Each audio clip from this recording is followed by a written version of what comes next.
Kementerian Keuangan pun memastikan negosiasi pembayaran utang yang sedang dilakukan antara pemerintah dan juga DPR di Amerika Serikat belum memberi dampak pada pasar keuangan dalam negeri. Tercatat hingga 21 Mei, pasar SBN masih mencetak angka positif di nilai 60,65 triliun rupiah. Sejauh ini itu adalah angka dari yield SBN 10 tahun. Ini masih merupakan masih proses dalam proses politik di US.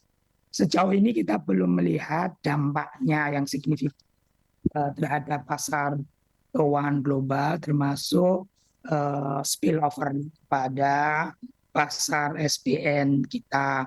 Sebagaimana tadi juga disampaikan oleh Bu Menteri Keuangan, pasar SBN kita masih sangat baik dan suportif, yang menandakan tidak atau belum dilihatnya dampak dari isu debt ceiling di US ini.